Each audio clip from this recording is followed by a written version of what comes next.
Mr. Widemouth. During my childhood my family was like a drop of water in a vast river, never remaining in one location for long. We settled in Rhode Island when I was 8, and there we remained until I went to college in Colorado Springs. Most of my memories are rooted in Rhode Island, but there are fragments in the attic of my brain which belong to the various homes we had lived in when I was much younger. Most of these memories are unclear and pointless, chasing after another boy in the backyard of a house in North Carolina, trying to build a raft to float on the creek behind the apartment we rented in Pennsylvania, and so on. But there is one set of memories which remains as clear as glass, as though they were just made yesterday. I often wonder whether these memories are simply lucid dreams produced by the long sickness I experienced that spring, but in my heart, I know they are real. We were living in a house just outside the bustling metropolis of New Vineyard, Maine, population 643. It was a large structure, especially for a family of 3.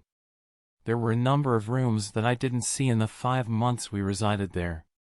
In some ways it was a waste of space, but it was the only house on the market at the time, at least within an hour's commute to my father's place of work.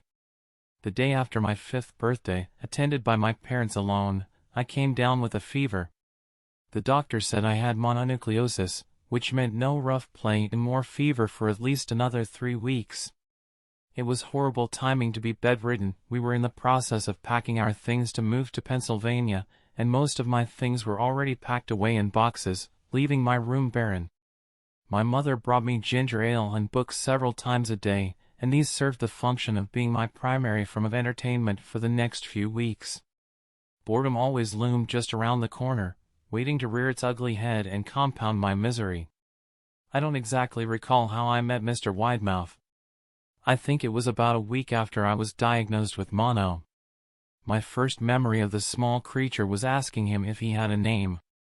He told me to call him Mr. Widemouth, because his mouth was large. In fact, everything about him was large in comparison to his body, his head, his eyes, his crooked ears, but his mouth was by far the largest. "You look kind of like a Furby," I said as he flipped through one of my books. Mr. Widemouth stopped and gave me a puzzled look. "Furby? What's a Furby?" he asked. I shrugged. "You know, the toy. The little robot with the big ears. You can pet and feed them, almost like a real pet." "Oh." Mr. Widemouth resumed his activity. "You don't need one of those. They aren't the same as having a real friend." I remember Mr. Widemouth disappearing every time my mother stopped by to check in on me. "I lay under your bed," he later explained. "I don't want your parents to see me because I'm afraid they won't let us play anymore." We didn't do much during those first few days. Mr. Widemouth just looked at my books, fascinated by the stories and pictures they contained. The 3rd or 4th morning after I met him, he greeted me with a large smile on his face. "I have a new game we can play," he said. "We have to wait until after your mother comes to check on you, because she can't see us play it. It's a secret game." After my mother delivered more books and soda at the usual time, Mr. Widemouth slipped out from under the bed and tugged my hand. "We have to go to the room at the end of this hallway," he said. I objected at first, as my parents had forbidden me to leave my bed without their permission, but Mr. Widemouth persisted until I gave in.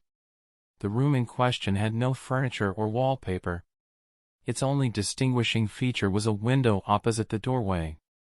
Mr. Widemouth darted across the room and gave the window a firm push, flinging it open. He then beckoned me to look out at the ground below. We were on the 2nd story of the house, but it was on a hill, and from this angle the drop was farther than 2 stories due to the incline. "I like to play pretend up here," Mr. Widemouth explained. "I pretend that there is a big, soft trampoline below this window, and I jump. If you pretend hard enough you bounce back up like a feather. I want you to try." I was a 5-year-old with a fever, so only a hint of skepticism darted through my thoughts as I looked down and considered the possibility. "It's a long drop," I said. "But that's all a part of the fun. It wouldn't be fun if it was only a short drop. If it were that way you may as well just bounce on a real trampoline."